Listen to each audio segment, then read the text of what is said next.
And now our presenter, Tracy McFadden, is an automobile and aviation enthusiast.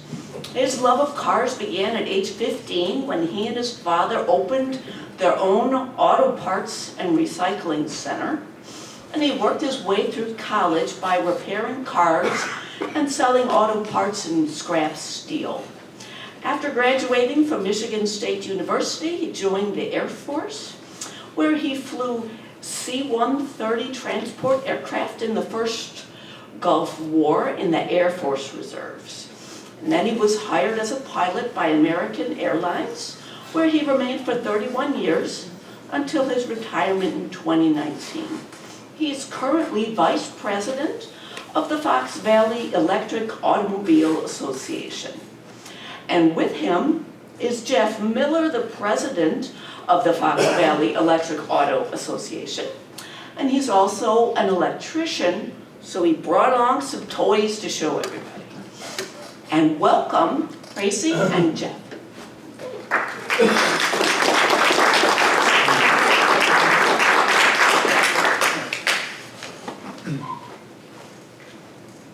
Thanks for that very nice introduction. I appreciate that. What I first want to say is she introduced Jeff Miller's here also, a great friend of mine, and he is the current president.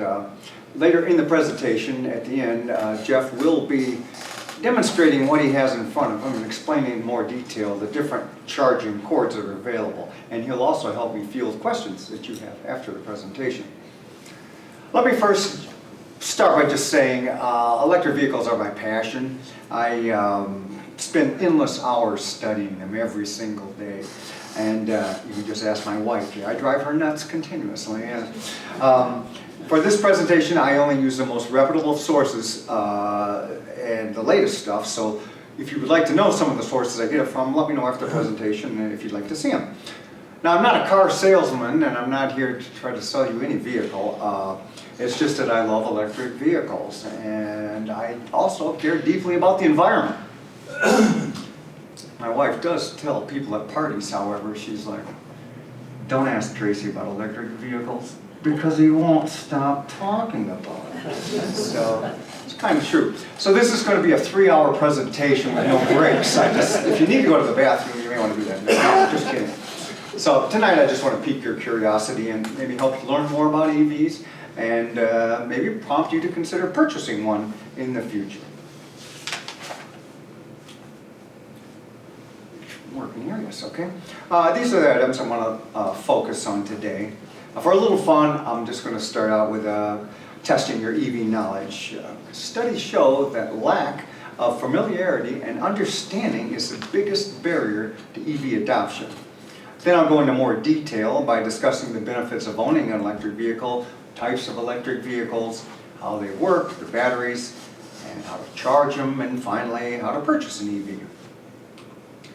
There is a lot of misinformation out there about electric vehicles. In fact, a recent study of which they gave people 10 true or false questions about electric vehicles, and the majority of people got 2 out of the 10 right, okay, of the true or false questions. So I thought it would be fun just to show you a couple of the questions. True or false? Since electricity can come from coal-powered plants, EVs are worse for the environment than gas-powered cars. Well, that is false. According to the Department of Energy, EVs produce half as much CO2 as gasoline vehicles. That's because EVs are much more energy efficient than gas cars. So even though some electricity comes from coal plants, EVs need far less of it in the form of electricity to drive that additional mile. True or false? EVs are more likely to catch fire than a gas or hybrid vehicle. That is false. EVs are actually less likely to cause or be involved in a fire than gasoline-powered or hybrid vehicles. And data from the National Transportation Safety Board show that EVs were involved in approximately 25 fires for every 100,000 cars sold. You compare that with gasoline, and that's 1,500 for every 100,000 cars sold. And hybrids is about 3,500 fires were involved for every 100,000 sold. Before I dive right into the presentation, I want to mention one of America's biggest automobile enthusiasts. Many of you know Jay Leno, of course, and his love of cars. He's built up a collection of over 200 cars and motorbikes and valued at over $50 million. You might be surprised to know he owns 5 electric vehicles. Here he's pictured in front of his Tesla Model S, which he's been driving for several years. And here's what Jay says about electric vehicles, and I quote, "Electric is the future. I predict a child born today probably has as much chance of driving in a gas car as people today have driving in a car with a stick shift. Well, they'll still be around, there's just not going to be many of them." His comments illustrate that the future is in fact electric. The first all-electric vehicle I purchased many years ago was the Chevy Bolt, which is pictured here. There are essentially 4 main reasons why I think people should go electric. 1 is the environmental benefit. 2 is they're fast, quiet, and fun to drive, very reliable and very safe. 3, very low cost to operate and maintain. And 4, buying one now helps ramp up an important supply chain. In terms of the environment, we're spewing 162 million tons of human-caused greenhouse gas emission into the sky every single day as if it's an open sewer. Burning fossil fuels has disrupted the natural greenhouse process, which keeps the world temperature at about 15 degrees Celsius, 59 degrees Fahrenheit. The result, as we all know, is global warming, climate change. Climate change is the biggest threat really facing humanity. We see each day in the news the weather pattern change, heat waves, flooding, tornadoes. So we need to act now if we want a sustainable future for ourselves and our children. Fortunately, achieving net zero emissions is possible, and adopting an electric vehicle is a critical step. Transportation is responsible for 28% of all greenhouse gas emissions, so it's the biggest chunk. And automobile exhaust causes damage directly to our health as well.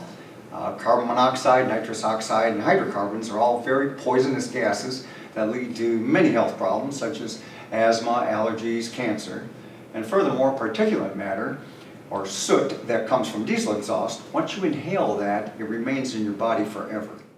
The second reason that I love electric cars is they are fun to drive. This is my wife, daughter, and grandson, and me. We're celebrating our new red, white, and blue Volkswagen electric ID4 vehicles. We love them. What can we say? Their low center of gravity makes them less likely to roll over, and it improves the ride quality. And I love the extra quiet, extra smooth ride. It's so relaxing to drive. In fact, I was in a gas car about a week or 2 ago, and I was noticing all the noise the transmission was making to the engine. I'm just going to demo that for you. So I was like, what is going on in here? You know, because I'm used to driving EVs, it's very just kind of motoring around, you know, you don't really hear anything, so it's very relaxing. And with an EV, you get instant torque. That means if I touch the accelerator, I am gone really fast. And this makes it easy to get into traffic or get on the freeway or pass other vehicles. Tesla Model S, in what's known as ludicrous mode, can go from 0 to 60 in 2.5 seconds. So let's watch as a few unsuspecting passengers, so the driver doesn't tell him he's going to floor it, react to this instant speed. We have in the business what's known as an EV grin. When you drive an EV, you kind of like are happier, you know, for a multitude of reasons. Watch their grin. Alright. So I hold my limit.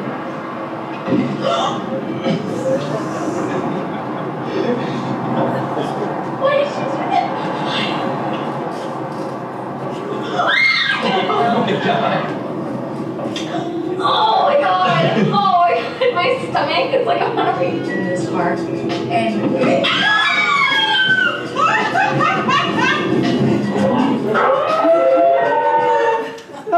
So you can have a lot of fun with them too, that's for sure.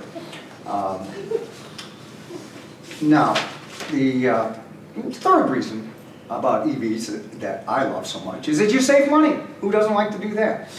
Drivers of an EV average 50% less on maintenance and repair over the life of the vehicle compared to owners of a gas-powered vehicle. And this study was done by Consumers Report. This equates to a savings of about $6,000 to $12,000 over the lifetime of the vehicle. And a University of Michigan study reported similar results. And since electricity rates are more stable and predictable than gas rates, this means additional cost savings for EV owners. And as battery technology improves, then the cost differential becomes even greater. And to go one step further, you can install solar panels on your house and enjoy further cost savings. Just a side note here, 2 weeks ago they finished installing the solar panels on our house. And I loved looking at the meter on the outside, and I saw that it wasn't moving. And I'm like, the whole house is powered off the roof. And then I powered my car off that, and I'm like, I'm driving on sunshine. Yeah, that's very nice. Now I said EVs require less maintenance because there's a reason.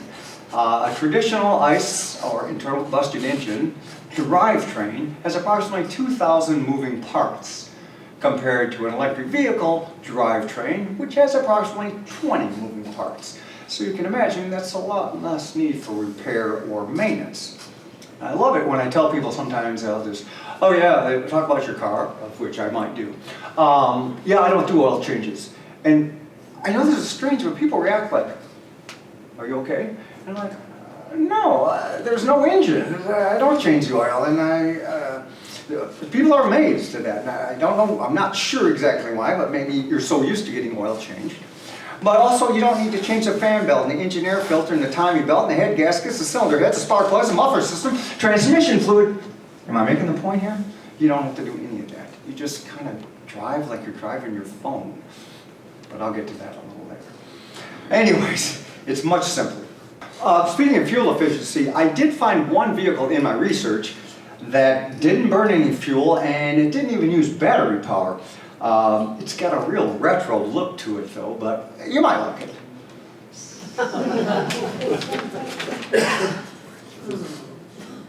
And the fourth reason that I talked about, reason to drive electric, is that it ramps up the supply chain. When you switch to an electric vehicle, you're doing several things. First, you're cutting off a source of demand for the oil industry. Second, you're creating a new source of demand for the EV industry. Third, you're generating new demand for EV company infrastructure, such as charging stations, that'll be needed for the entire electrification transition. Buying an EV is a climate decision that makes sense if you want to cut your carbon footprint and if you want to change the American energy system. That's why Heat Map, which is the daily environmental publication I read, rates switching to an EV the #1 recommendation on how to decarbonize your life. There are 4 different types of EVs that I want to talk about tonight. First is a battery electric vehicle, or BEV. Now that's a fully electric car. The remaining 3 types you've seen here have a gas engine, as well as a battery. For that reason, you don't get as much environmental benefit and they require more maintenance. Let's take a look at each type. The battery electric vehicle is fully electric, of course, and it gets its power from the batteries and electric motors. This is AC power. There's the plug that you will either 110 or 240 that you plug in maybe at your house or at many chargers, but you're just plugging AC power in. That goes to an onboard charger, which is in your car, and that charges your DC battery, which goes to the controller and the electric motor turning the wheels. Basically how that works. And EVs also use regenerative braking, which was brought up before, and this regenerative braking adds energy to the battery. And this next short video will explain that in more detail.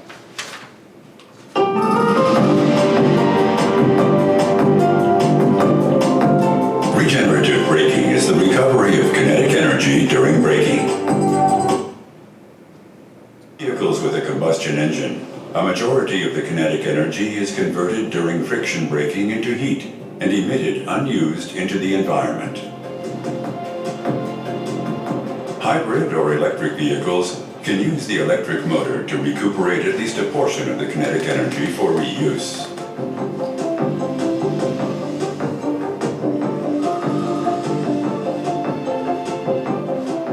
When the driver steps on the brake, the electric motor switches to generator mode. The drivetrain transfers the kinetic energy to the generator, which converts it into electrical energy. This energy is stored in the high voltage battery. The generative braking torque of the electric motor. Okay, the next vehicle I want to talk about is an EREV, which I've been reading is going to get more popular here real soon. It's a type of electric vehicle that combines a battery-powered electric motor with a small gas engine. And the gas engines used solely to generate electricity when the battery becomes low. As you see in the graphic, the battery is powering the electric motor always. When you power it with this engine, it's merely running a generator to charge the battery to still run it off electricity. That's the key point here. The only ones that really are produced right now are BMW i3 and the Chevy Volt, which my wife owned for a while, but is out of production now. But there's many more coming in 26 and 27. Notice here is a Ram 1500 pickup will be one of these. And Nissan and Hyundai are also going to have cars out in 26 and 27 that are EREVs, and I expect other OEMs will follow suit. Now, plug-in hybrid uses a combination of gas and electric. You plug in and the battery will run the car for a limited distance, say 30 or 40 miles, and then the gas motor will kick on and take you longer distance. You're probably familiar with the Prius. That's really what's going on there. The battery can be recharged by plugging into an external source. Well, what's going on here is as the battery runs to an electric motor turning the wheels.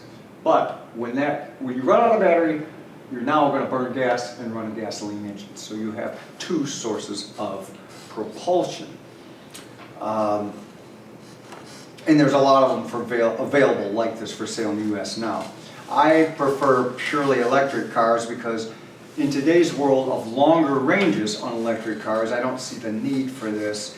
And it doesn't make sense to carry around two sources of propulsion. Why am I carrying around two motors? What's going on with that? So that's my feeling on that. And now we have the final one I want to talk about was a hybrid electric vehicle, which it's a non-plug-in hybrid, and it's using the combined efforts of both a gasoline engine and a battery-powered motor to power the vehicle. So we're using both of these to help run the engine. But the work is shared between the two propulsion sources. But the electric motor can give it a boost going up a hill or passing traffic. You'll use both the battery and the gasoline motor, which can save some fuel. And some of them may be able to drive for a short, brief period on just electricity. Now, a hybrid improves gas mileage a little bit, but it shouldn't be confused with a plug-in hybrid or an all-electric vehicle. It's essentially gas-powered, so I call it a fake EV. I'm not a fan, as they don't really do much to combat climate change and are considerably more expensive than just a regular gas car. And those are a few examples there. I want to turn to batteries because that's very important. It's the biggest portion of the car. It's made up, the EV battery is made up of hundreds or thousands of smaller batteries. Some look like oversized AA batteries and others are pouches. You could loosely think of the EV battery as the new gas tank. And while this comparison works on many levels, it's not doesn't completely hold true. A couple of terms. I'm not trying to get too technical, but there are a few items you need to be aware of. A kilowatt, that's a unit of power. It's the rate that energy is used or produced. For an EV, a kilowatt is used in two contexts. How fast the car uses the energy to drive, which would be like horsepower, and how fast the car can charge. Different EVs have different kilowatt charging capabilities. Next, kilowatt hours is the battery capacity. In the EV world, kilowatt hours are to batteries as gallons are to gas tanks. A car with more kilowatt hours has more range. You can go farther like if you had a bigger gas tank. And then miles per kilowatt hour, this is like miles per gallon in a gas car.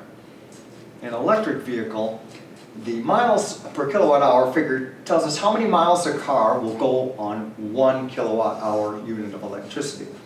So if your EV, and this is real rough math here, has a battery size of 100 kilowatt, and your efficiency, you get 3 miles for each kilowatt, then you would have on a fully charged car a 300-mile range. Very efficient EVs can go up to 4 miles per kilowatt hour, and inefficient ones in the 2 to 2.5. But we can use 3 as kind of the average that most electric cars can produce.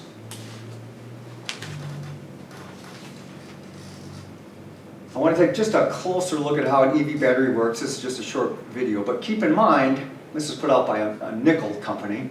So when you hear the word nickel, you can also use the word cobalt there too, because it takes the 3 items, nickel, lithium, cobalt, to do what it's doing.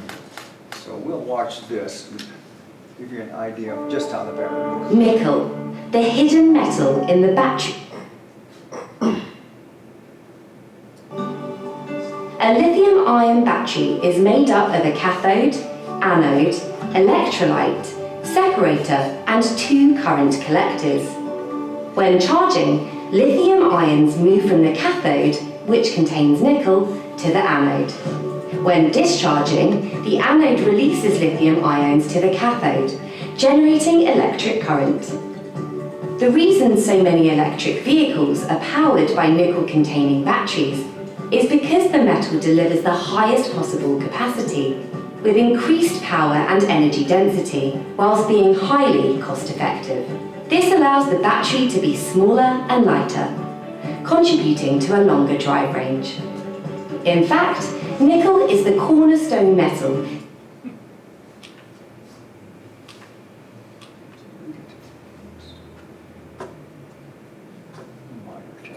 in many. Okay.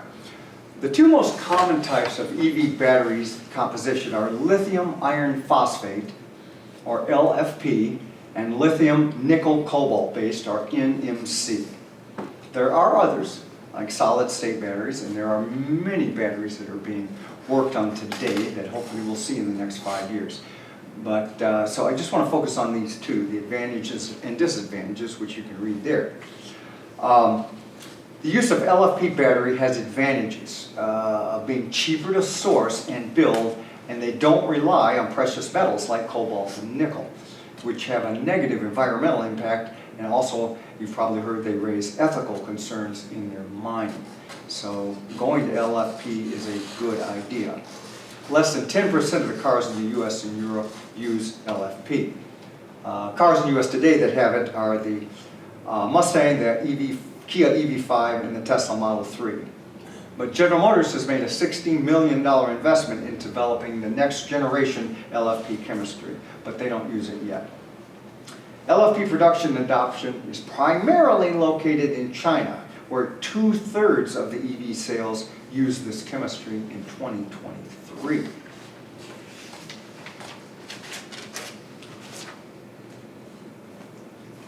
The future for LFP batteries looks good. This is a report by Bloomberg NEF suggests that over half of EVs delivered in 2027 will have LFP chemistry, including the newer LMPF, which is shown in green at the right. And this LMPF has a higher energy density.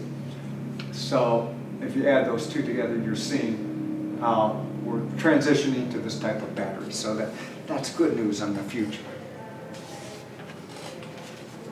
More battery good news. You can see from this graph the cost of batteries keeps going down while the quality seems to get better. And this means that EV battery packs are becoming more efficient, thus offering greater range.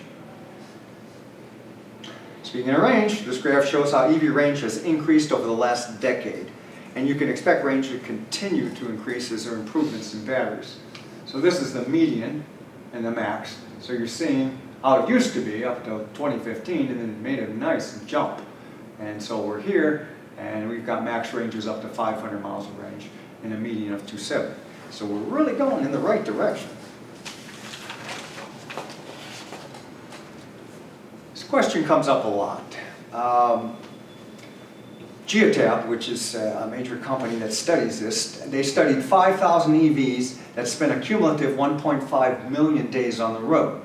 And their findings showed that the average EV battery degraded by only 1 to 1.8% per year and should last 20 years or more. J.B. Strobel, which I'll talk about in a minute, of his recycling company, he's the co-founder of Tesla, and he was asked the question, he said, the battery should last the life of the car. That's basically it, and this study kind of proves it. And moreover, the average battery health has improved 22% over the last 5 years. And this is because the newer EVs have better chemistries and temperature control systems, which make them last longer.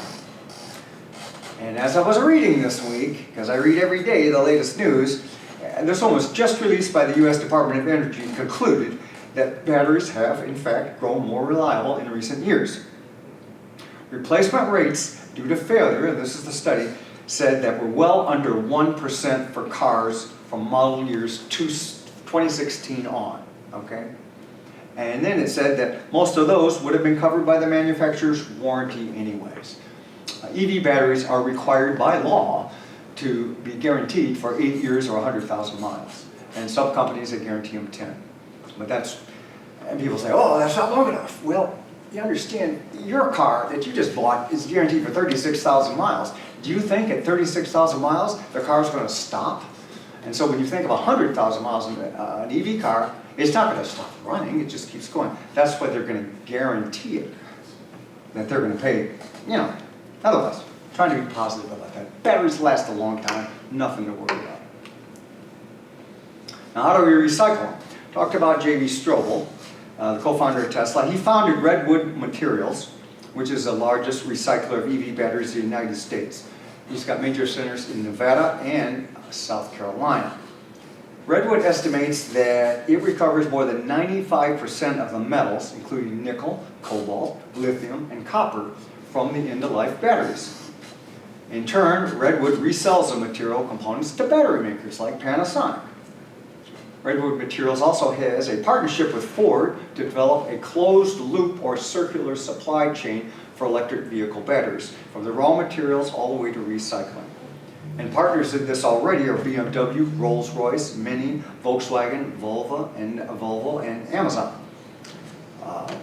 So recycling is the only issue J.B. Strobel said he has with recycling batteries is he doesn't have enough. Because EVs haven't been around long, so he'll take your laptop batteries and all that, but it doesn't get as many car batteries as he would like because they're not going bad yet. So that's a good thing. What are some effects on range to your electric vehicle? 3 things I want to point out: driving technique, cold weather, and regenerative braking. Driving techniques such as jackrabbit starts or quick acceleration or driving at high speed is going to reduce your range. Now that's, if you got a gas car, it's going to reduce your range too. So the ideal outside air temperature for an electric vehicle is about 71 degrees. Very cold or very hot weather decreases EV range, and I'll show you this on the next slide. And regenerative braking increases an EV's range as discussed in the previous video. As seen from this graph, as the outside air temperature increases, range increases, up to about 71 degrees, which is, again, the optimal temperature. After that, it starts to decrease. And people often assume at the colder temperatures that the range they've lost in winter is because the batteries are directly affected by temperature. While this is true to some degree, the real drainer that's happening here is the heating and cooling of the vehicle cabin and the battery. I found it interesting to note that EV batteries like the same temperature human beings like, right around 70. When it drops way below that, we turn the heat on. Above that, we turn on the air conditioning. So, how do we charge an EV? There are 3 main types of charging. Level 1 is just plugging into a normal 110 outlet like you plug in a toaster. Okay? Charges very slowly, only adds about 2 to 5 miles of range per hour.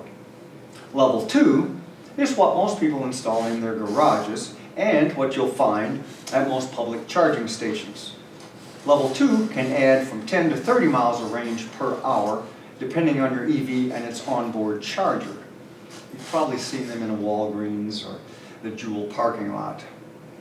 And about half the level 2 chargers around Chicago are free. Now level 3, or DC fast charging, which is the correct term, DC fast charging, are used when you're going long distances. They can deliver 150 mile of range per hour, charging some EVs to 80% in just 20 or 30 minutes. In a moment, I'll show you how to find these charging stations. I just wanted to point this out so that you understand when you're plugging into, again, AC power in your house or level 1 or 2, it's going to the charger, to the battery. DC fast charging, you're going right into the battery. Now because of that, and how they do that is they convert it at the charging station. So you're plugging, usually a thicker cord too when you plug it in. And so you're going to pay a little bit more for that privilege of being on the road. So it's going to be about twice to charge from DC fast charging. But it delivers it much faster and you can get on your way. So that's the idea. Types of plugs. Jeff's going to get into this a little more detail later, but just an overview. In the United States, for DC fast charging, there are 3 plugs, as you can see here. CCS, which is Combined Charging System, which is today used by most non-Tesla EVs. And then there's NACS, or North American Charging Standard, which is used exclusively by Tesla. Soon all EVs will, as CCS is being phased out. And SHAMO, which is used by older Nissan cars and is also being phased out. For level 2 charging and home charging, there are only 2 plugs, the 1772 and NACS I spoke about. And again, the 1772 is going to be phased out. My wife and I in our garage. We're both holding a 1772 plug. That's her volt there, and that's my bolt. Very confusing. 1 letter difference, you get a different car. So, pictured on the top left is the charging station that is installed there. And you can see the cord's thicker, right? Kathy is using just a basic plug in the wall, regular, right there, 110 outlet, which was much slower. But one thing, if you remember this is very important, that 92% of your charging is done at home. And it's a change to your fueling habit pattern. We're so used to it, and I was one when I first got an EV. You know, you drive around, you get a quarter tank, you pull the gas station, spend 4 or 5 minutes, fill up, and go. Now your pattern, you've just got to get that off your mind. You don't do that anymore. You come home every night and you plug in and you charge your car. So if you want. So that means every day you can have a full tank, which you never had before. I remember when I first got the Chevy Bolt, I was a little like, oh man, am I going to make it to the airport and back? So I went to the airport and I drove home and I'm like, there's really nothing to it. And I went by the gas station, I always go by and I'm like, okay, the only thing, I could buy some Doritos in there, but I don't have a gas tank, so it wouldn't do any good driving in there. So I got over it pretty quick, and most people do. After a day or two, they're like, oh, what was the big deal? It's not a big deal. So when asked, how long, Trace, does it take to charge your car? And my answer is approximately 4 seconds. Watch. I get home, I get out, I plug in, I go in the house. Then I come out in the morning and I unplug, and it's fully charged. And boy, that's pretty easy. So once you get used to that, going back to a smelly gas station is like, ugh, you know, let me out of here. Anyways. People ask, how much does that charging station cost? Right there, okay. Well, it runs a gamut. You get them off Amazon. If you plug an EV charging station on Amazon, just do it. There's so many. Roughly around $1,000 or more, maybe $1,200. The station itself, about $400 if you want a minimal one, and that works fine. And you can go up to $1,000, whatever you particularly want. You know, they're all so elaborate now. Hook up to your phone, and it's an app. You can turn it on and off, and you can watch it charge and do all that stuff if you want. See, I just like to come home and plug it in and go do something else. I'm not that interested in all that stuff. Jeff is. He's a real technical kind of guy. He loves it, you know. But that's okay. Huh. Now, there's a golden rule of charging, and that is whether you're using this, a phone, or a car. It's a lithium-ion battery. A lithium-ion battery, it works best if you don't let it drop below 20, nor go above 80. That's a sweet spot between 20 and 80. So on the cars, you just set it. Say, how high would you like to charge it? And ours are all set at 80%. So I just plug it in, it charges to 80 and it stops. There are many cool features also that you can set it for when to charge. For example, if you're using certain rate charges where they charge you less per kilowatt hour at 2 in the morning, you set the car and say, you tell it what, like the Bolt, you tell it what time you want to leave. I'm leaving at 6:30 in the morning. So it calculates, okay, I know how much the battery has in it now and how much I got to put in it. I'll start at 1:30 and try and have it ready for you when you wake up. So, and Teslas are even easier than that. They have so many cool things that they'll do, I realize. Now, where do we charge? If you're taking a long road trip, that's an issue. You're like, hey, wait a minute, I don't see any charging stations. I see gas stations everywhere. Why don't I see any EV charging stations? Well, that's because there aren't any big signs. Sometimes there's a little sign like charging station this way, but you don't see them. Now, on the phone, you have an app, and these are just some of the many apps that you can use. I particularly like a Better Route Planner, as do a lot of people, but because what you do is you plug in your car, what EV you have, how many times you like to stop. Do you want to max it out and get there with 5% on your battery, or do you want to arrive with maybe 20%, a little more comfort? So you can set that all up. What kind of charger you want to go to. It plans the whole route, so if you want to go to Idaho, it will plan your stops for you. It'll say you need to stop here, charge to this, blah, blah, blah. And it'll also tell you if the charger is operational before you get close, and what the cost is on many of the apps. A little, as you look on the right side of this is the PlugShare app, which I commonly use too. And we're down here, and this is Chicago area. The green are level 2, and the orange are level 3 or DC fast charger. And just a little factoid for you, within a 9-mile radius of Chicago, there are 880 public charging ports, and nearly half of those are free. So they're all over the place, but they're hidden. You need to use the app, and it'll direct you into it. And you'll find them like in the Target. I found Target basement. Walmart has a lot of them, and you just because of the app, you find them, and they take you right there. So they're there, but they're well hidden. I'm not sure why, but they are. This slide shows a comparison of the average monthly cost to drive an EV versus a gas car. Figures on the left are for electric car, numbers on the right are for gas. The most important numbers you need to focus on are those in the green. On average, it costs about $66 to charge an EV at home versus about $182 a month for a gas car. And that equates to about $1,390 a year. And keep in mind, the cost of gasoline, as we all know, is very volatile, and the price of electricity is stable over time. So that means even greater savings when the gas prices go up. And as I mentioned before, keep in mind it costs more to charge on the road. And I've written here that it costs about twice as much per kilowatt hour to charge at a DC fast charger than to charge on a level 2. So as I mentioned before, EVs cost about half as much to maintain, and with the cost savings of charging at home, this more than cancels out the charging cost for the occasional road trip that you go on. There are a lot of choices when purchasing an electric vehicle. Do you want a pure electric, a hybrid, new versus used, lease it, buy it? Yeah, these are all reasonable questions, and there's no one pat answer for anyone. It depends on your unique circumstances. How much you drive? Do you drive long distance daily or just around town mostly? And there are several resources available to help you make this decision, such as Plug in America. I have in the back are these handouts like this, and you can grab one. And it's different websites that someone will be direct, they'll ask you questions. What do you want? I need a car like this or that, and it'll lead you in the right way. Others, like the last one on here, showed you all the cars available, which I have on that poster back there, lined them up. It's a lot of them. These buying guides are very helpful. But for personalized assistance, the group I'm in, the Fox Valley Electric Auto Association, we're dedicated to helping people find the car of your dreams. So you can contact us, either myself or Jeff, and in the back of the room, you can take one of these, which is about our group, and our emails are on there.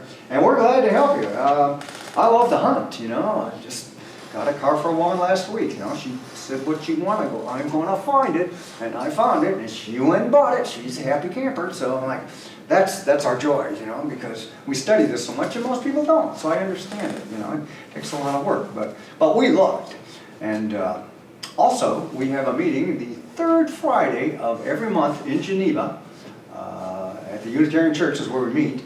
And you can come there too, because it's a bunch of EV heads, you know. You can talk to people about different cars, and some of them build their own EVs, others just drive them. I'm just an operator. Jeff could probably build one without any trouble. I mean, he's an electrician too, so he can help you with putting in the charge and doing everything. He's a lot smarter than I am. You know, I'm just an old jet jockey, you know, up, down, left, right. You know. Yeah. Anyways, moving on, this slide shows the EVs with great range at reasonable price. And for more information on these, just the prices could change, so check dealerships and also look on the websites that you have the handout. Used EVs are a good option. Prices are down by about 20% from last year. And when you consider how much more you can save by charging with electricity rather than putting expensive gas in your car, electric cars are really now cheaper than most gas cars in many cases.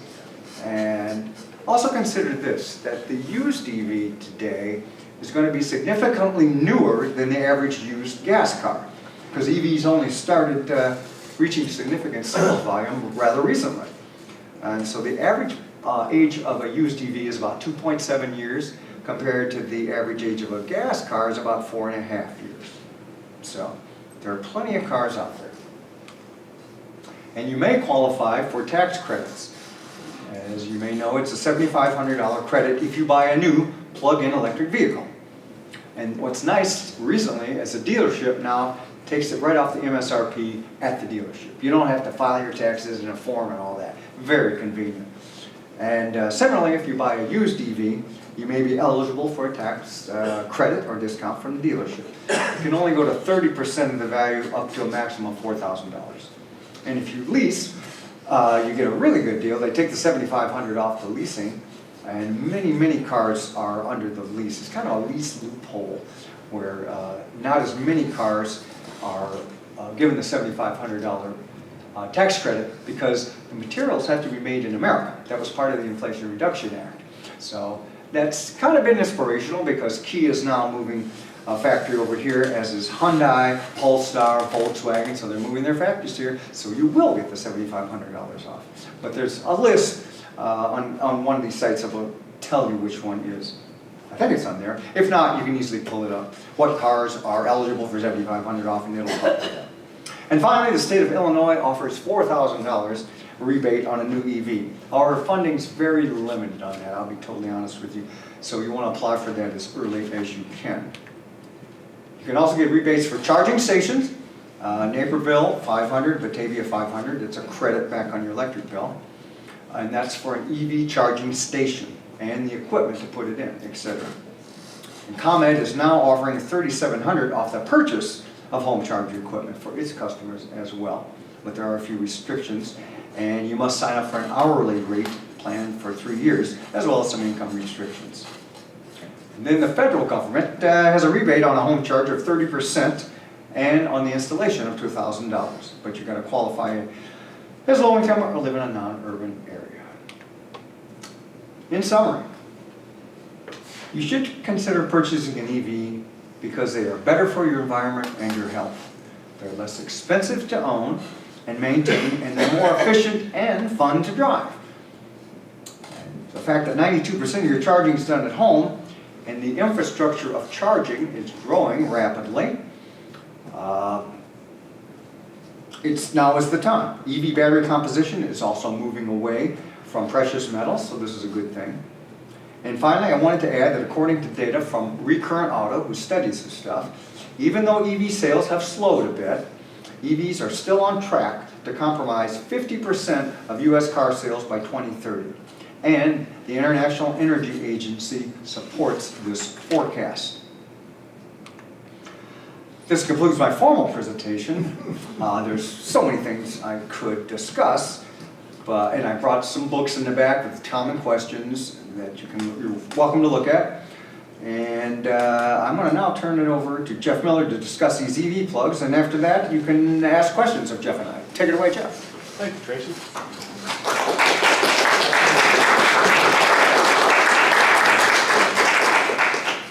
All right, so earlier Tracy mentioned that all the cars were migrating to a Tesla connector. All right, so this is the common Tesla connector. One of the things to note about it is that it does both the DC and AC charging. So if you look at this big connector here, that's the CCS connector he was talking about for fast charging. So it's a different connector than this. You notice it fits in, but this is the J1772, but it's got these big pins down here for DC.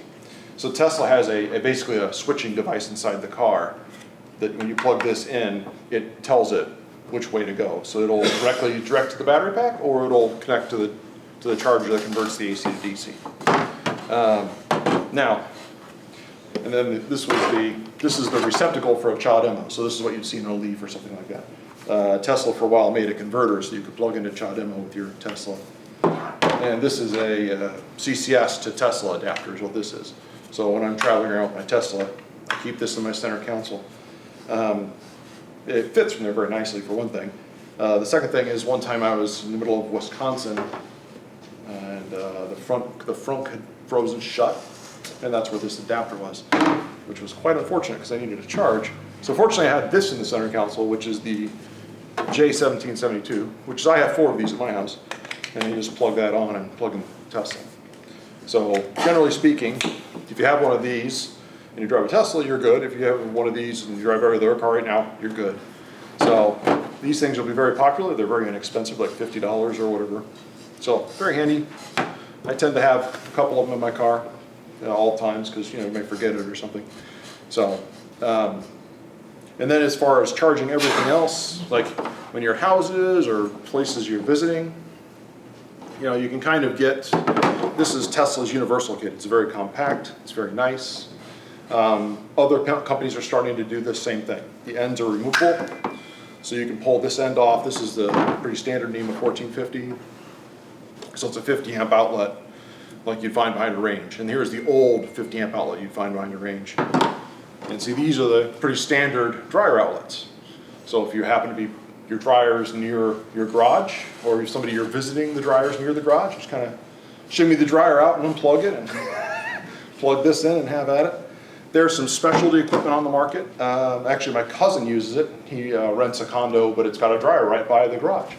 And it's called a Charging Buddy. You plug it into the wall, you plug the dryer into it on the dryer plug, and you plug the car into it on the car plug, and then whenever the dryer turns on, it turns the car off. So it's got a switch inside that senses the dryer turning on, so it clicks off that car. When the dryer turns off, the car starts charging again. And so there's ways like that you can finagle your way around if you've got the right kind of setup. You'll see that there's a whole assortment of these. You can do really well with something like this. 2 of these are 240 volt. So you've got your 240 volt 20 and 15 amps right there. Tesla sells these as a kit. So I just bought the whole kit because I travel some and you never know what you're going to come across. And I like to have all the adapters, as you can tell. Like I said, this is a very unusual, you don't see these very often anymore. But I've got it, lives in the front of my car, and I have fun with that if I need it, which doesn't happen very often. This is my portable kit for my other car. So my parents' house, we have a outlet that fits this, NEMA 1450. I installed that outlet. I actually had an electrician install it because I wasn't doing the remodel. But when I go to visit there, I put this on here and I charge my car. When I take one of my other cars, because I have 2 Chevy Bolts, I take this guy, and it's the same thing. It's the same NEMA 1450 outlet. And I just take that in, plug it in, and plug in the bolt. And with that, and my parents live 110 miles from my house in Crystal Lake. And with those charging solutions, 2 or 3 hours, even in the wintertime, is enough to get me back home again. I don't need a full charge. I just need to get back home. If I can't stay there that long, I can always plug in a fast charger and charge on the way home. It's not a problem. But it's more convenient, right? Show up, plug in, A couple hours later, I'm good to go. In the wintertime, there's some other benefits. The battery stays a little warmer. That's always nice, stuff like that. But, for general usage, I use these things for those purposes. Now, like my brother-in-law in Fort Wayne, he's got that one in his garage. It's not, you don't think, oh, that little tiny thing, what can it possibly do? But when it's running 240 volts instead of 110, and it's a guaranteed circuit because it's dedicated, you get a lot more power. The 110 outlets you commonly plug in with the standard charger, it has to assume that outlet is a 15 amp circuit, and it can't really assume it's dedicated, so it has to dial back the current a little bit. So that's how you end up with only 1 kilowatt.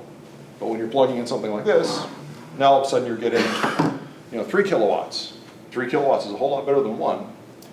And the other thing that people don't typically talk about is the charger efficiency. So when you plug into a 110 outlet, that charger in your car is converting that 110 volts up to 400 volt pack voltage. Now it's normally getting 240 volts and converting 240 to pack voltage. It's not as efficient in converting 110 volts. It just isn't.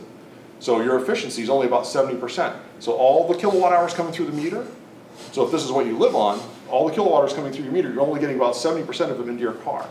Where if you're plugged into any 240 volt, it starts at about 90% and goes up from there. 90 to 94, 95% of the kilowatt hours coming through your meter go into your car, right? So while 110 is convenient, and a lot of plug-in hybrid people live on 110, and that's fine, the 240 volt gives you some real benefits, even if it's a low amperage 240 volt. I've certainly, when you're doing charging installs for people, you want to find the best solution for them, both that gets the job done. I'm not necessarily looking for the biggest, best solution. I have built the biggest, best solution for myself, but I'm wild like that. I have four 100 amp circuits in my garage feeding my 4 charging stations. So they can each deliver 80 amps continuous to my cars. So that's the fastest AC charging you can do. Now I can't run them all at full speed all at once, but then again, to have 4 80 amp cars show up at my house would be a little unusual. So my mix of cars, it only draws 118 amps or something like that off my 400 amp service. So it's not a problem right now, and will never be a problem, honestly. But anyway, so my point is you can really save both a little bit of time, but actually a lot of money if you go to a 240 volt setup versus a 110. And it doesn't have to be the biggest, most powerful thing. It just has to get the job done. So if you drive, 20 or 30 miles a day, you don't need a massive charging setup. You don't need a bunch of kilowatts.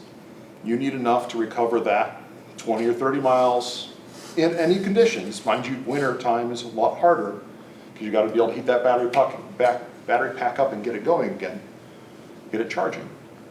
But in the summertime, it's pretty easy to live on 110. But when you get into those winter conditions, that's when you get into that 240 volt situation, because the amount of energy it takes to keep the battery pack warm enough to charge, and when it's bitterly cold out, is about what the 110 can provide.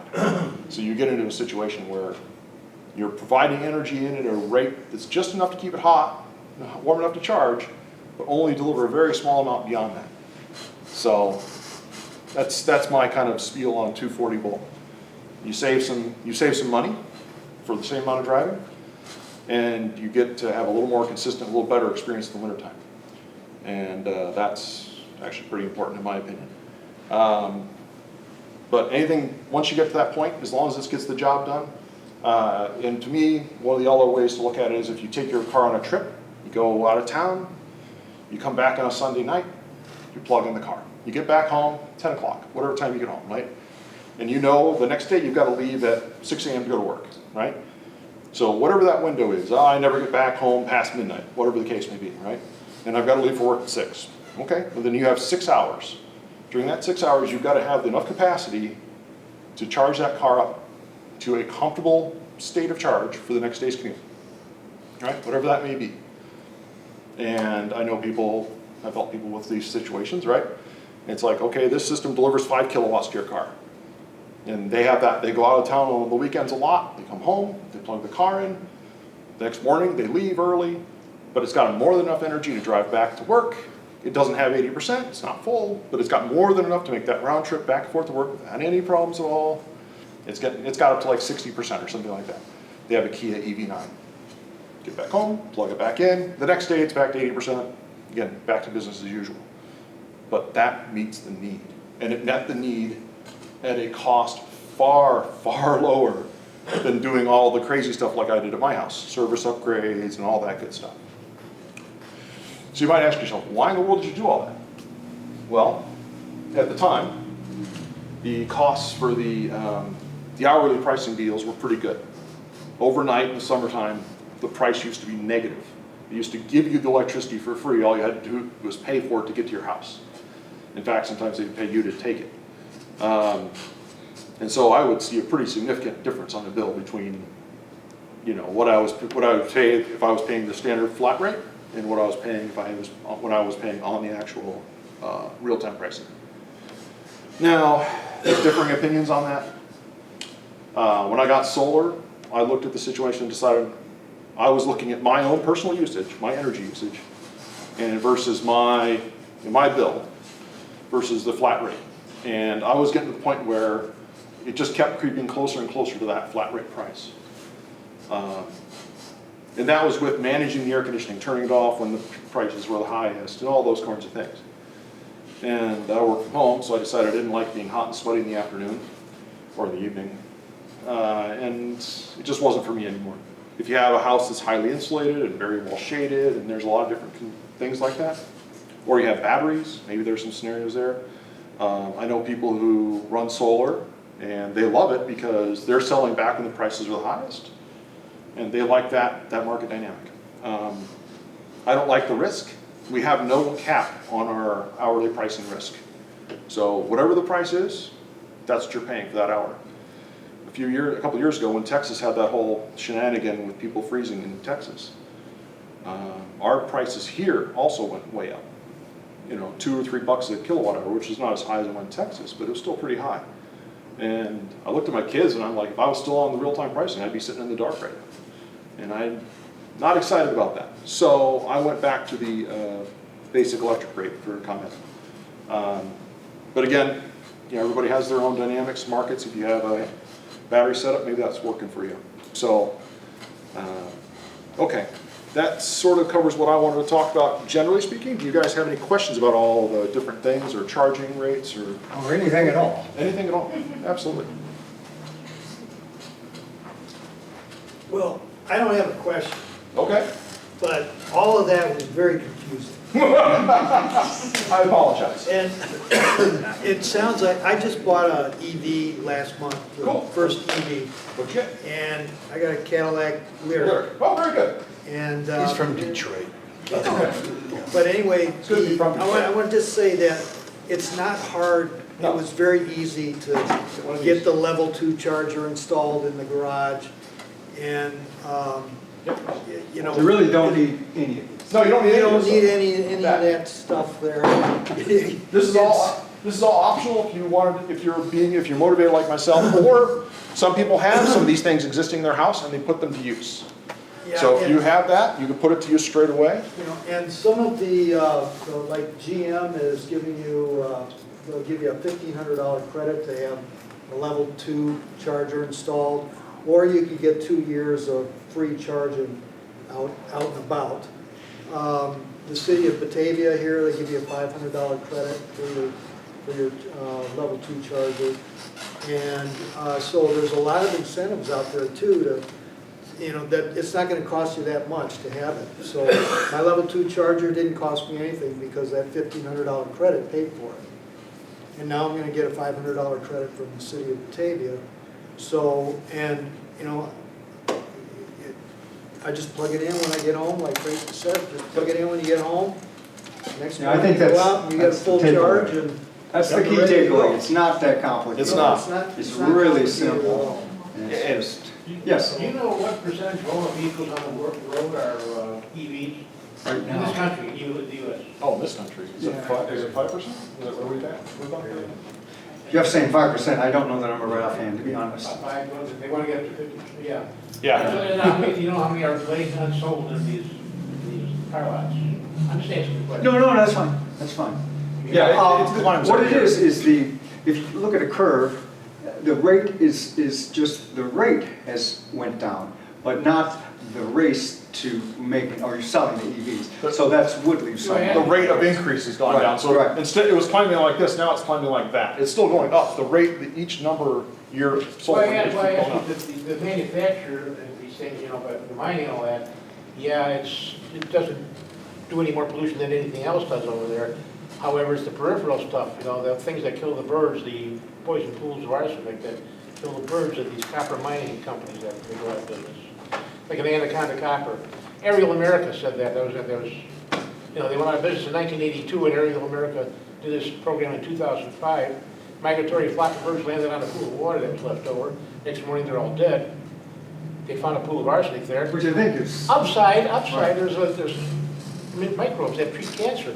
How many cancer treatment pools do you want, though? When you get up in the morning, you won't be worried about getting cancer, but you drop dead after your morning coffee. So that's what I'm asking. Right? You gotta keep some kind of recovery.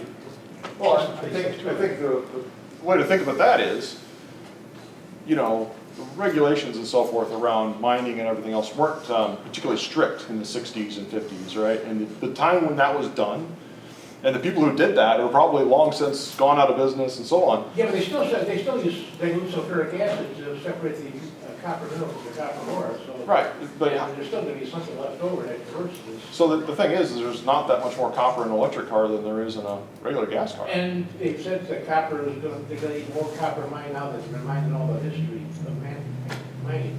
This is on the three, not the spots, but 3 channels on the TV.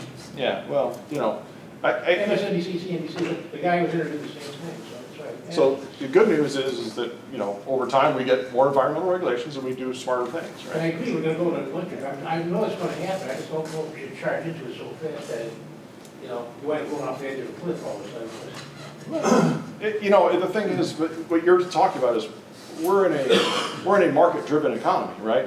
So, and we have regulations. If people start violating regulations, they get fined and shut down, right? And if you get to the point where you're exceeding capacity, what we would consider the economical capacity, the price will skyrocket, right? And then things will slow down naturally because of the skyrocketing prices. So what we're seeing copper go up a little bit. Copper certainly, as an electrician, I certainly buy a lot of copper. And it had a peak earlier this year, right? It went to like, But you also have a lot of wind farms out there. Yeah. The 191 is 20, 30 windmills each side of the road over there. oh, there's a whole ridge of them going all the way across from Indiana to Illinois. Yeah, but down there going 191, you can see it Yeah. on the sides. But, you know, I guess my take is the other thing is copper is highly recyclable, right? So copper is, if you take a handful of wire, you can go sell it back, right? So these things are, you know, it's not that big of a deal, I think, ultimately. I think if you look at some of these other challenging things, you've got your platinum, rubidium, like those metals, those really, really expensive metals that are in your catalytic converters. Those aren't free, and they're also mined in Russia, right? Yeah, there's something. Russia, they're friendly guys to us, I think, last time I checked, something like that. Well, you still got to pump oil to make the plastic for the car, but then gasoline becomes a waste product, and like the oil products, they're going to burn it off into the atmosphere. Well, I would hope that maybe we'll become bioplastics are definitely a thing. You know, corn stalks turn into plastics. That's definitely going on. So over time, I think we're going to get smarter about that. The other fun thing you can do is you can reclaim CO2 out of the air and turn that into plastic. There. So instead of burning stuff, dumping it in the air, you can actually take the carbon out and turn that into plastics, right? So I would hope that someday we get to the point where we're actually being smart about managing the environment. If you're taking CO2 out of the air, you do have the reason for having an electric car. Well, not really, because I know, I get it. you still have airplanes, you still have semi-trucks, you still have all these other things. And we all know the cost of taking CO2 out of the air is actually not exactly cheap. Very So, expensive. you know, somebody's got to pay for that, so to speak. So driving an electric car is going to be cheaper than burning a gasoline car and then paying to pull that CO2 out of the air. So, yeah, I wouldn't jump ahead of that too far. There were a few other questions, too. Yeah, sure. Yeah, I was just wondering, the practical thing is when you're traveling, Sure. that really worries us, that we would have to, you know, like, I know you said there's an app that I go on and everything. Yeah. But I mean, what if you are traveling and then all of a sudden your car, you know, and it's winter or it's cold Oh, yeah, in Chicago, I mean, we go north. Where do you travel to? Well, to my daughter, like in northern Iowa and or Uh-huh. Rochester, Minnesota, or something like that, you know, and it's cold going up there a lot of Right. time. Right. And we're afraid that we're gonna run out of you know, there won't be a place this Right. summer where we're at a Hearing that, motel and yeah. somebody else is using it and I can't get to Right. it. I mean, is there that problem? Yeah, on the app, it does say that. It'll tell you if it's working. It'll tell you if someone's on the, you know, if it's available. Availability and working are two things. Someone's plugged in or it doesn't work. The app does say that, yes. And you're gonna plan that and you're gonna know. And with the ranges now above 300 miles, you know, it gives you some good room to deal with that, you know, and you're planning it before you leave the house. You know, I'm gonna stop here. As I said, that route planner, But if we're all filled up. Well, there, I mean, if some are all. it will have a backup. Then what do you do? well, the thing is How that, long would it take at a hotel or, you know, if you stopped overnight or if you're on the way and you run out? I mean, how Well, long would it take at that place? you don't, the thing is it's like an airplane. As Tracy once told me, when you're flying along in an airplane, you realize you're going to run out of gas. You don't wait until you run out of gas. That's the first step. You land the airplane and then you figure it out. So the same thing's true with your car. If you're driving along, even in your gas car, you look at it, you're like, man, I'm running low on fuel. I need to figure this out. Maybe you have to stop and pull over at an exit that doesn't have a gas station or whatever and figure out where the nearest gas station is. Do I need to go back to the nearest gas station, right? You get into the Southwest, down there, outside of between New Mexico, there's not a gas station for 100, 150 miles out there, right? But there's car charging stations, ironically. So generally speaking, car charging stations used to be 100 miles apart. And that was back when I first got mine in 2018. But nowadays, they're generally about 50 miles apart. So if you're, you And how know, long does it take so to charge your car? if you're driving a long serial trip like you're talking up into Minnesota, these sorts of things, the battery's gonna be nice and warm. As long as you go to the charging station and plug in, as soon as you pull off the road, don't go eat a meal and then take the car to the charging station in the wintertime. That's a very bad idea and it'll go very bad. You take the car when it's nice and warm, you pull into that charging station, you plug it in. And it'll start charging at a very high rate because the battery's nice and warm. And then it'll only take about 30 minutes for most cars. Yeah. Right? Or less, depending on the car. The Kia will go from 20 to 80% in 18 minutes. Now, that's at a high rate of DC fast charging. Yeah. There's gonna be more. Well, it'll get you another, 80% when you take off. yeah, well, 80, 90%, whatever. I usually set when I'm on a road trip, I'll set my car to 90% on the road trip. At home, it's on 80. Well, actually, on a road trip, I'll set it to 90, but honestly, that's just as fast as I can get back to it before I go in, grab a bite to eat, and by the time I'm done eating, the car's already at 90%. So the other thing is just to keep in mind, winter weather is you're gonna get less range. So in the summertime, I'll take my car 200 miles between stops. So I have a Tesla Model 3, it's not the newest one, it's a 2020, but I'll take it 200 miles between stops.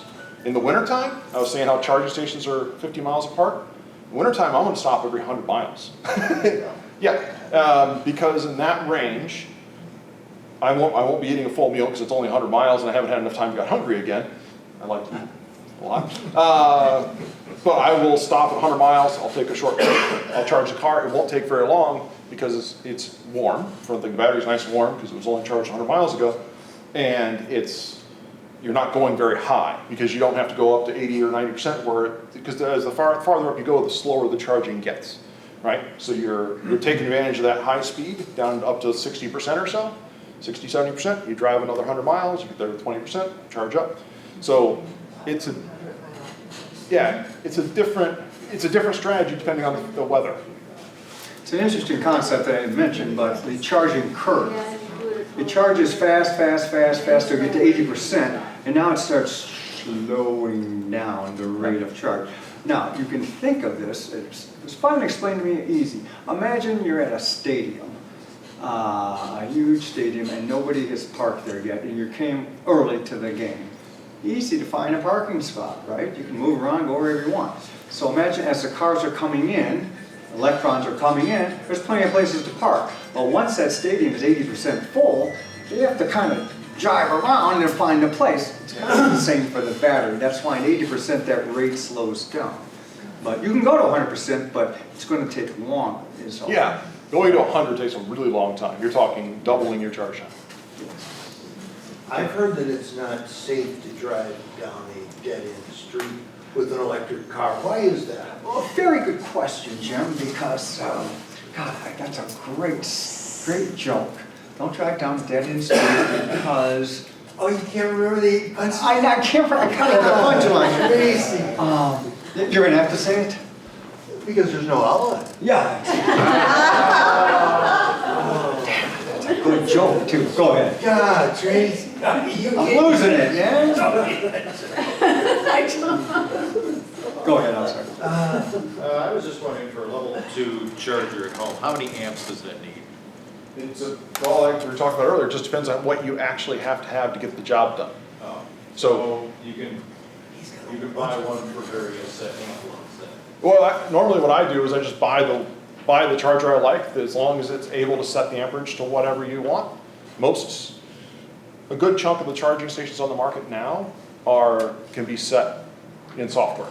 You can set it to 16 amps or 24 amps or 32 amps, whatever makes the most sense for the situation, for your supply to your house. Because some people only have 100 amp service, and how do I portion that out, Yeah, right? that's what I was thinking, because I have a small house, I have only 100 amp service, but I do have a 240 dryer circuit in the breaker panel that could be repurposed to charge a car. Sure, that would be, yeah. And so basically my take on that is, hey, you've got a 30 amp circuit, that's 24 amps delivered, that's 5.5 kilowatts. That's a lot of power. So that would be plenty then. Oh yeah, that's absolutely. And the other thing is to realize is you don't have to set a fixed amperage necessarily. There are systems out there that do dynamic charging. So they'll monitor the mains of your 100 amp service or whatever your service is, they can monitor that, and then if there's enough power available for run full power, it'll run full power. But as more load comes online, you fire up that dryer, you fire up the water heater, you fire up the oven, or whatever you've got that's running electric in your house, the air conditioning kicks on. If it gets up near that number, that max, it'll start backing down the charger. As it continues to climb, it'll back that charger down further. I do a fair bit of those dynamic systems. Emporia is the company that makes them. There's another one too, Wallbox makes a dynamic system. So I do a fair number of those for 100 amp services where people drive a lot. If they put on a lot of miles, if you're driving 100 miles a day, you got a big commute, then I'm looking at that dynamic system. Okay. Because it's a good tool for the job, right? To me, charging station options are like hammers and screwdrivers and whatever. You pick the one that makes sense. Go ahead. Is there anything going on or looking at trying to get away from the sensitivity to temperature, charging at lower temperatures or efficiency to higher or lower temperatures, so that the efficiency is greater even if you are at 40 degrees or 30 degrees? Driving or charging? Well, is there anything in the battery technology? Yeah, it's being improved, that's it, yes, to be able to handle that. In my experience, the driving thing actually is greatly mitigated by snow tires. Because snow tires remain pliable in low temperature. They're much more pliable than an all-season tire at the same temperature. Now, once you get them warm, if you're driving them in this weather, they're sticky and gummy and they eat up energy. But when you get them in their operating temperature, like 0, they're more efficient than an all-season tire in the same condition. So all my cars get snow tires every winter. But I'm asking, is there something in the future that the batteries are not going to be sensitive to the temperature? I think even the sodium ions are maybe, yeah, they're working on a lot of different chemistries. Yes, they are, because the temperature is an issue. And the biggest problem is when you plug a DC in there, it heats up the batteries quickly. That's why they've got to. They have to. Right, they have to. Now the thing about it doesn't really hurt you. The thing about that is it doesn't change your efficiency very much. The downside is you have to wait for it to warm up if it's cold. So that's the trade-off, right? If you have a battery that could charge when it's cold as, winter night here, that would be nice. Research going into saying, okay, the battery's going to be as efficient charging or... Well, they're just as, they don't change efficiency. The charge efficiency is the same. It's just that the downside is if the battery's not already warm, you've got to put energy in it to warm it up to charge it, right? So that's not affecting efficiency, but yes. Yes, that would be that would be awesome. They're working on it. And lead acid batteries have the same problem. Make no mistake. Lead acid batteries do not charge when they're frozen. Well, no, but I'm saying is they're trying to improve that. They definitely are trying to improve that. So if the car does get cold, and you're waiting for somebody else to get off the charging, does the car freeze? I mean, can you roll it? Oh, no, it'll still drive. Yeah. I got in my car when it's minus 20 outside and get in and drive around. That's not a problem. But if it's not charged? Well, that's the challenge, right? Yeah, you're not gonna run it to zero. Right, well, that's it, right? So if you get to a charging station, if you, okay, a lot of people were worried about what happened, was last winter when we had all that craziness happen? Yes, that's Okay, my opinion. If you have a home level 2 charging station, you know, most of the time you don't have a problem because you're going home when it's cold out. If you're driving cross country, again, as long as you're charging as you get off the highway. Now, if it's full, you're just going to sit in the car and wait, basically, for that charging station to open up. While you're sitting in the car and waiting, the car is going to stay on, the battery's going to stay warm because the car is going to stay on. And then, you know, as long as we're not having any issues, we're good, okay? If there's some craziness going on, yeah, it can get a little wild. My advice to anybody, if you're in a situation that's a little crazy, things have gone off, and clearly there's a bunch of cars dead parked in front of those stations and all that stuff, my advice is to find a level 2 station. Because the battery, as far as I can tell, they don't publish these details, but the charging window, temperature charging window for level 2 is a lot wider than it is for DC fast charging. So DC fast charging, that battery has to be pretty warm. Level 2, they seem to allow a much wider tolerance. So if it was me, and I was out wandering the earth in the middle of winter, which sometimes I do, and I found like a situation where things have gone horribly wrong, I'm finding a level 2 station, I'm gonna drop the car off there, and I'm gonna take an Uber to my house, or wherever, or the apartment, or hotel, or whatever.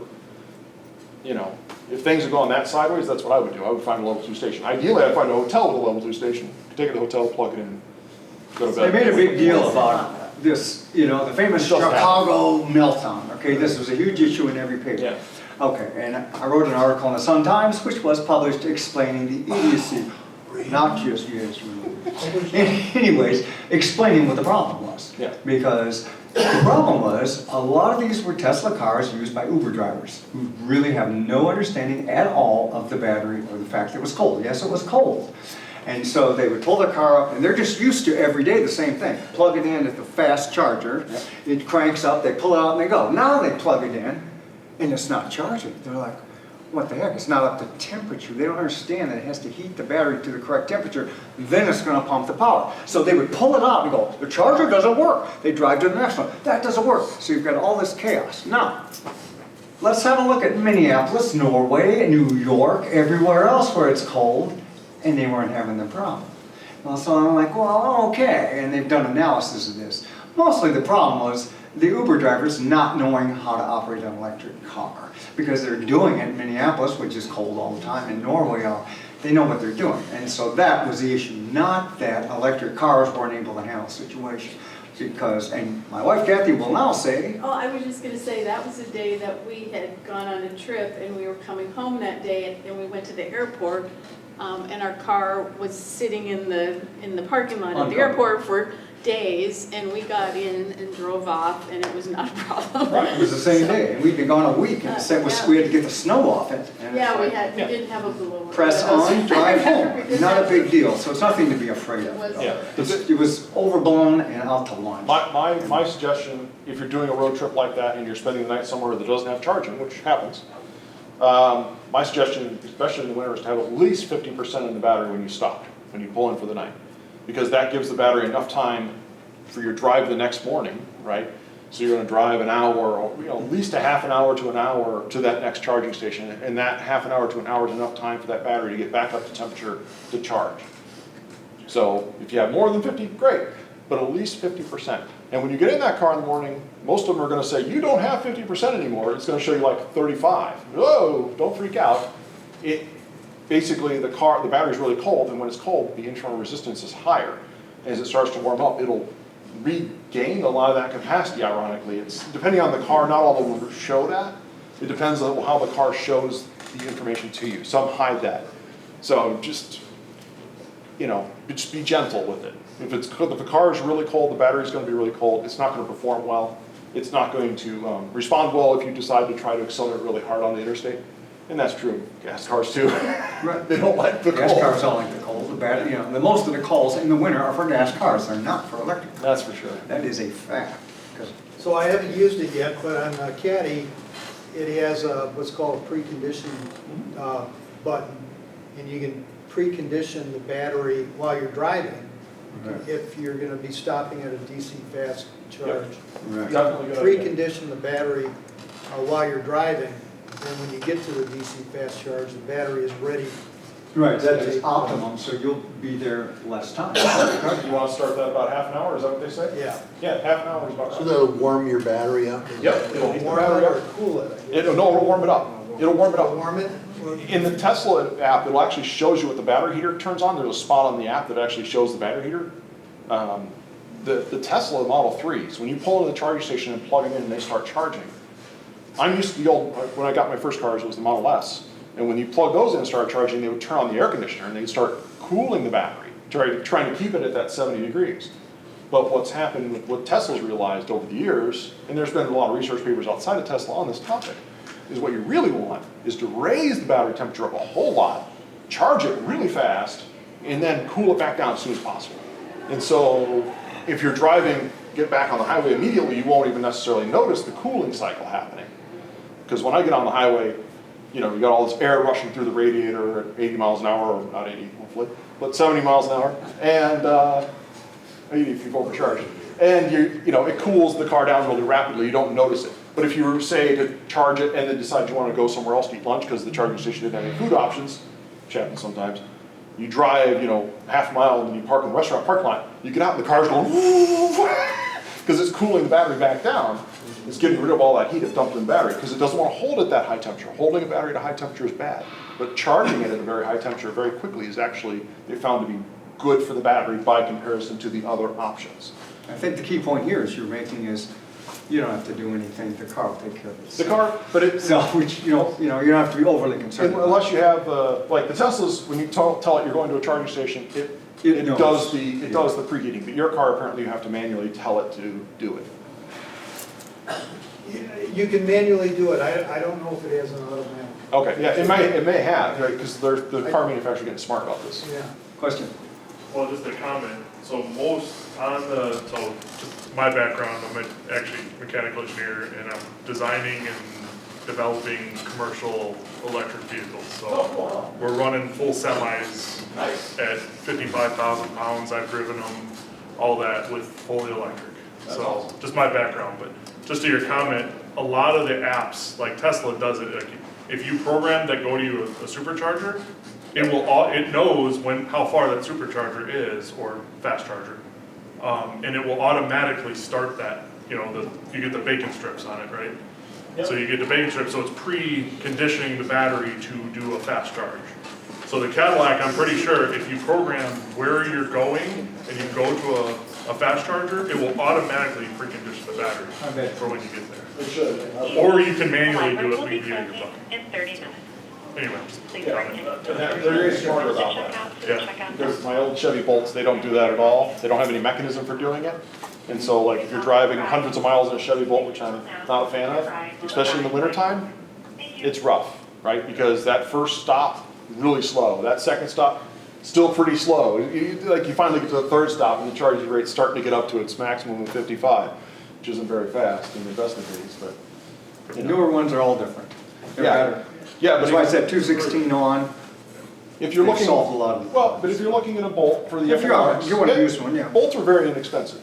Right. Pretty inexpensive, right? And so they're a great car. I have two of them. They're great cars for anything within a couple hundred miles. They're great cars. Oh, you know, long, decent commutes, longer commutes. I used to drive it to Detroit. Yeah, I had no problem at all. Yeah, you've got to be a little patient, but it can definitely do it.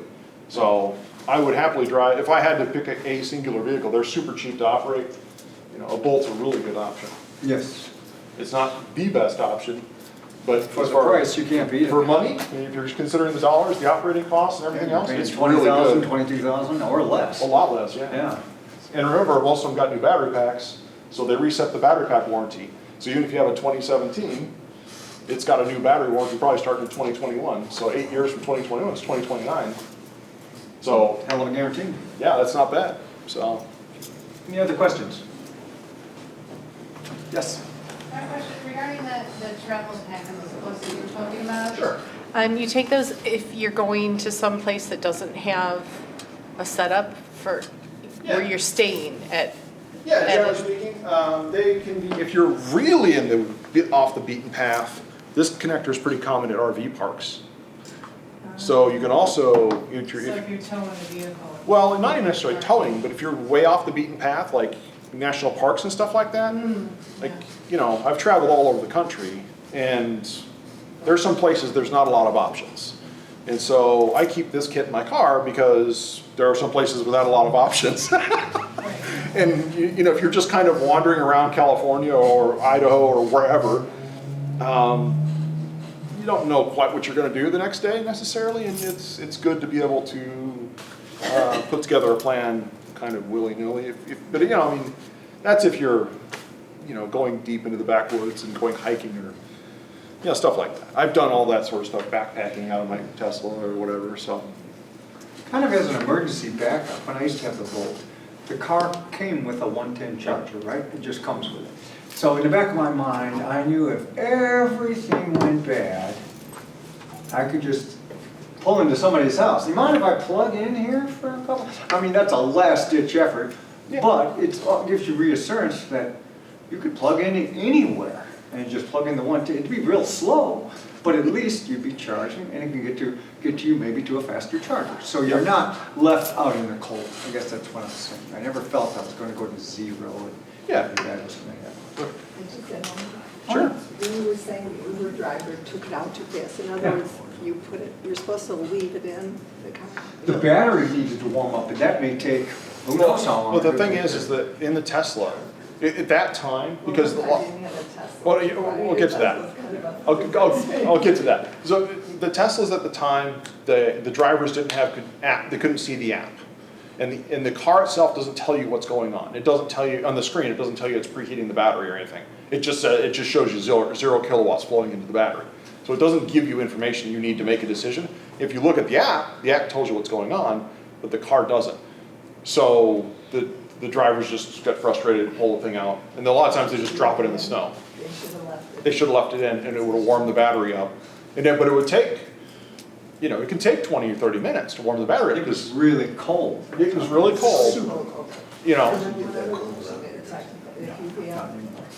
If I go to a motel or something, does it know automatically? I mean, because there's all different cars and using this. Some are Teslas high end, and then some are a little cheaper.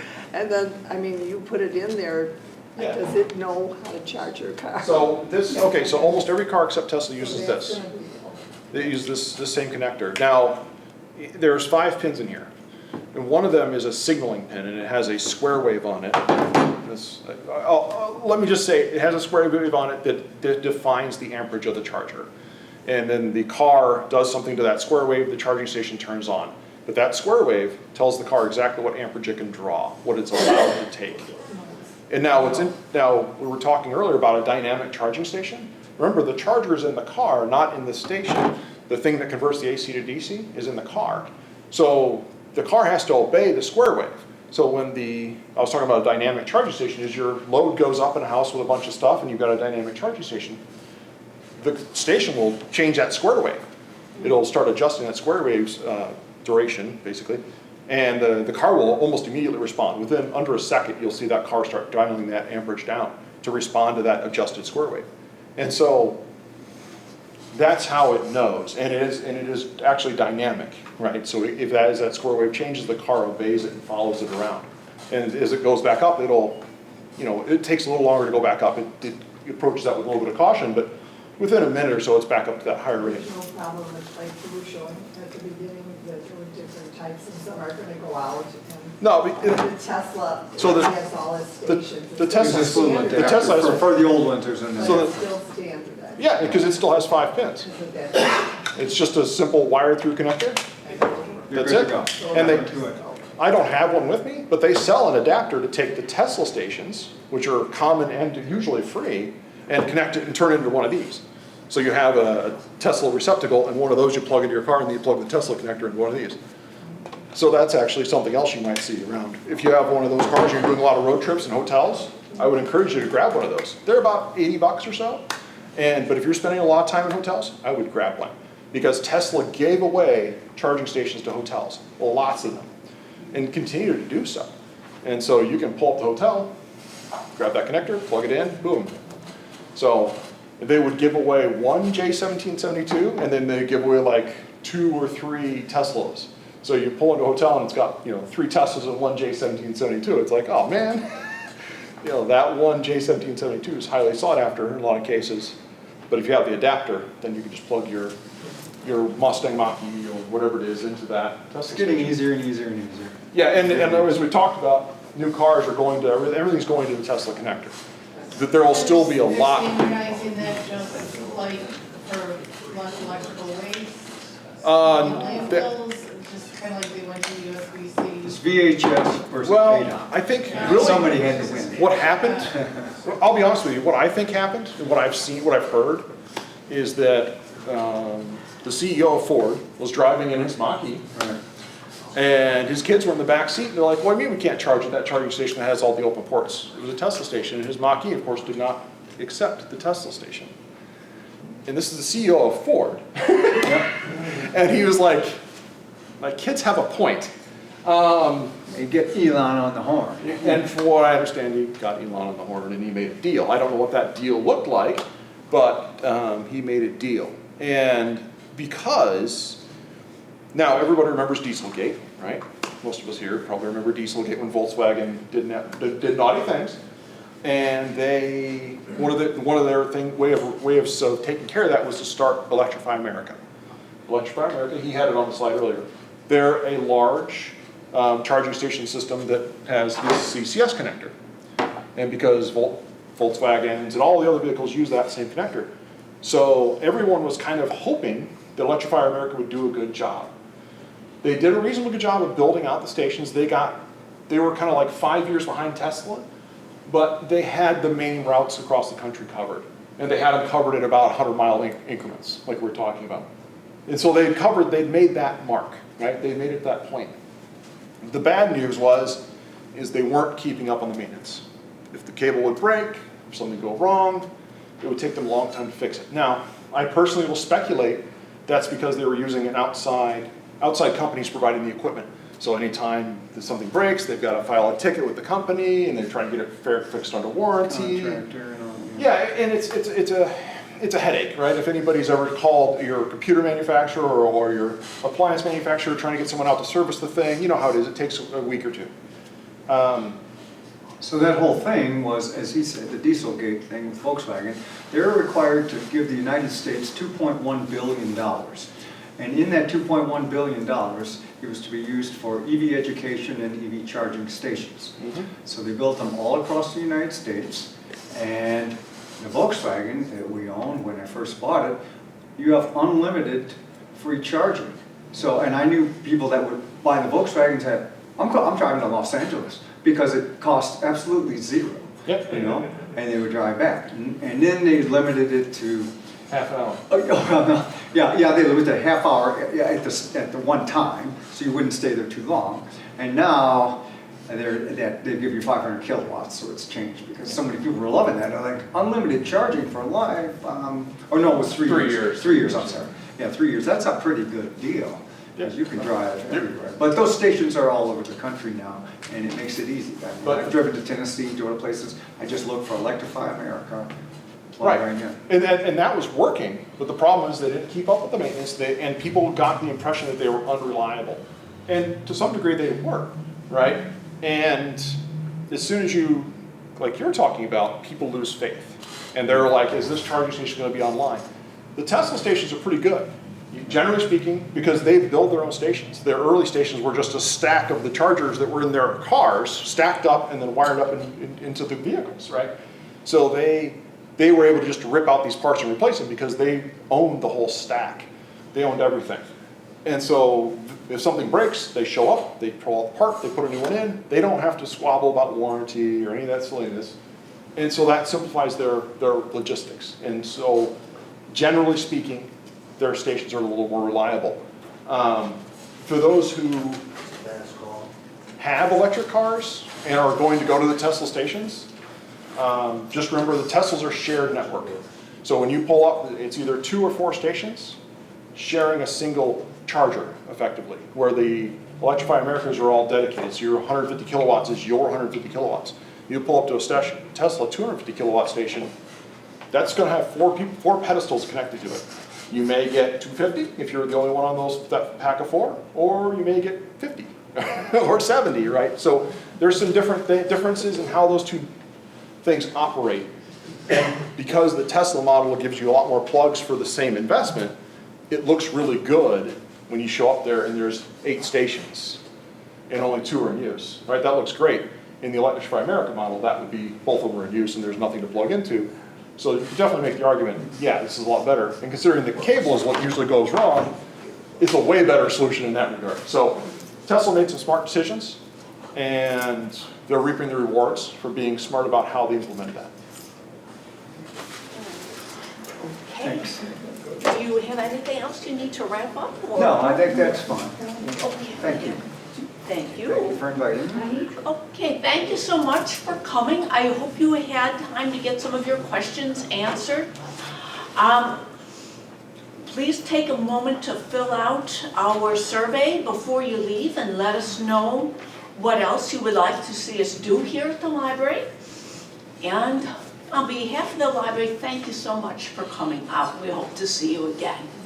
Good night.